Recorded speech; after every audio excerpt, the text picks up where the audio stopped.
Hi, I'm Dr. John Martin with Ivy Family Health Updates, and I'm here today with my brother, Dr. Edward Martin, my sister, Dr. Catherine Martin, and our special guest today is Dr. Jorge Centurion. Dr. Centurion got his undergraduate degree at Notre Dame. He then got a dental degree at Ohio State University.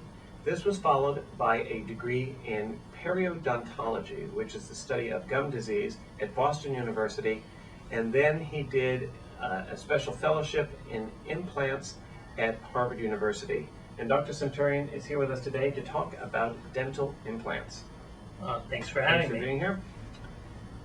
So can you just go over with us, I know you brought some models here because a lot has changed in dentistry in terms of bridges and dentures, and I know it's a rather expensive alternative, but it certainly seems to work better for a lot of people to do implants. And can you explain to us what implants are, how they work? Yes, John. Traditionally, when somebody lost a tooth in the past, they would really have two options on how to replace the tooth. One was what we call the removable bridge, which is the kind our grandparents probably had, which was the kind that you always saw on the bathroom shelf in a glass at night. Then we had what we called the fixed bridge, and the fixed bridge was a prosthesis or a bridge work done by the dentist where they would take your natural teeth and they would cut them down, prepare them. They would send a mold to the laboratory and they would fabricate a bridge that would fit in, and it basically got cemented into place, and you would replace a missing tooth. So for instance, in the past, if you were missing a front tooth, they would take its teeth on either side, they would cut them down, make a little prosthesis that got cemented into place. And that's how it was done for many years, and it worked very well. There are some benefits to it, and they're not obsolete methods of replacing teeth. They're still available, and there's still indications for them. However, there are limitations, and I'm going to talk to you mostly about the fixed bridge work because nobody likes to wear anything that's really removable. Okay. So traditionally, when people had bridges done, like I said, they work very well, but they have limitations. Most bridges tend to last around 10 years. If you look at the American Dental Association website, they'll tell you that a bridge lasts 10 years. For certain reasons, after a while, they start to break down, and that will tend to complicate the teeth that were involved in making the bridge. In dentistry, we tend to say that bridges have a life. They grow as we get older because we start cutting down more additional teeth, and that can complicate things down the line, especially if you start with bridge work early on in your life. So what we have now in our armamentarium, or our technology, is these dental implants. And this is an example of one. Obviously, it's a lot larger than what we would place in the mouth, but it's basically a titanium screw that gets prepared into the bone and placed into the bone. And what we do is we'll submerge this into the bone, and depending on many factors, and everybody's has an individual case, we will then use this to anchor a tooth to it.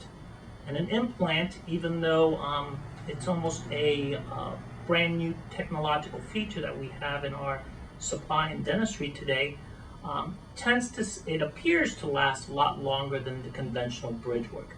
And the beauty about it is that we can replace a tooth without having to start cutting down additional teeth.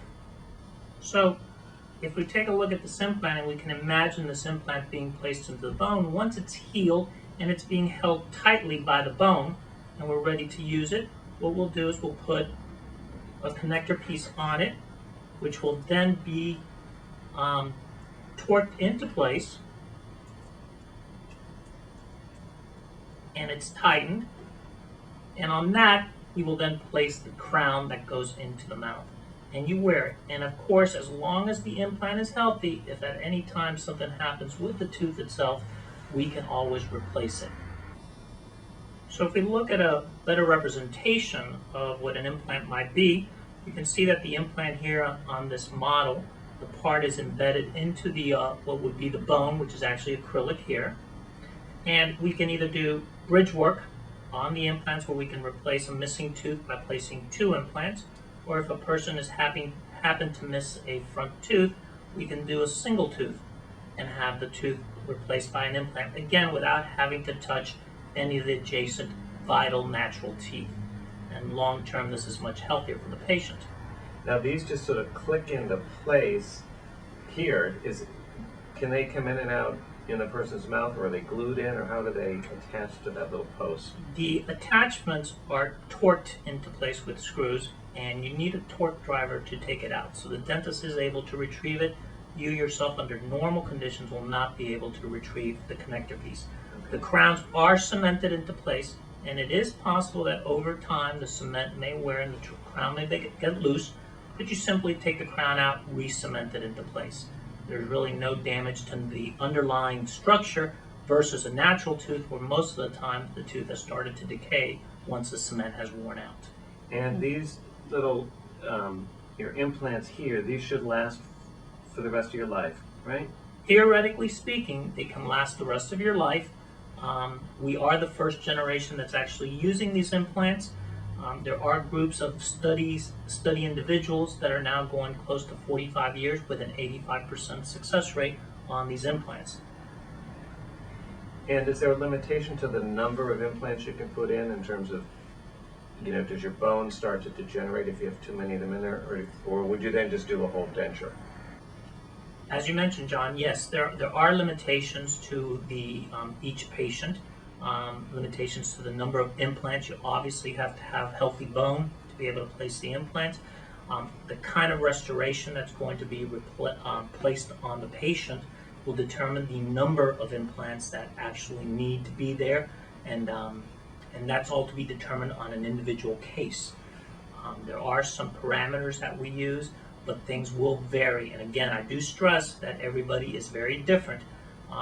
You need to make sure that you get a good treatment plan in order to design your treatment what's best for you. Now, how much do the implants run? I know they're not inexpensive, so is it, can you give us a ballpark? Yes, they tend to run around $2,000. Now that will vary by what area of the country you live in, but each individual implant tends to run about $2,000.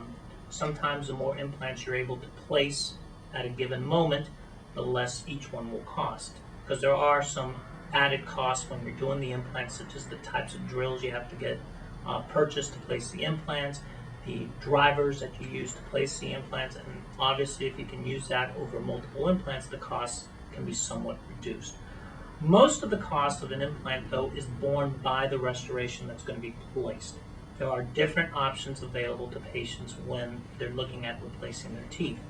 To get the most natural restoration placed, something along the lines of what we were showing a moment ago, which is bridge work similar to what you would have with your natural teeth, that tends to be a much more expensive restoration because it's very precision made, very custom made. And the cost of the bridge, whether it's made in porcelain versus acrylic, is going to determine a lot of the cost. So not necessarily most of the cost is the actual surgery and the implants, it's the restoration you're going to place. For instance, for people who have lost all their teeth, one of the problems that they had was or options available to them was wearing a denture. And a denture, as you know, is very uncomfortable prosthesis to wear.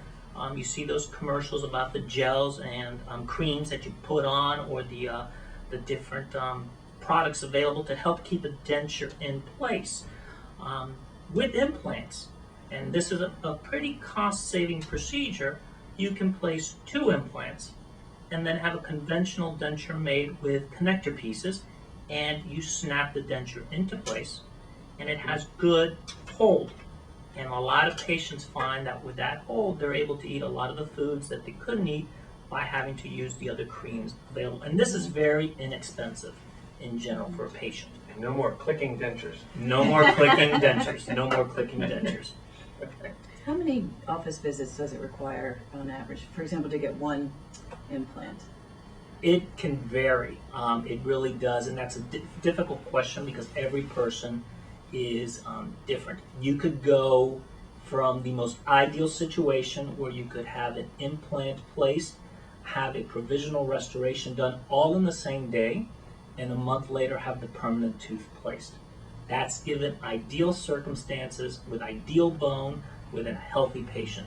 Or it may take several procedures to build up the bone, to get adequate room to place the implant. Then you have to allow the implant to heal inside that bone before you can even place the restoration. and sometimes that could take up to a year and a half. Okay. Now, there are products out there that help promote faster healing, but again, everybody's different, so it will change. Now, do most dental insurance plans cover implants, or how? No, it's unfortunately it's still considered a luxury. Some of the better insurance plans are starting to cover it. Some of them may not cover the actual implant itself, but may cover the restoration that is being placed on the implant, whether it be a denture system or a bridge system or a crown system. They may cover a good portion of it. But I am starting to see some of the better insurance companies actually starting to pay for implants themselves. All right. Any other questions? I don't think so. All right. Well, that's great. It's good to know how they work, because I certainly didn't understand the whole system. And thank you very much. Yes, Again, thank you for having me. Thank you.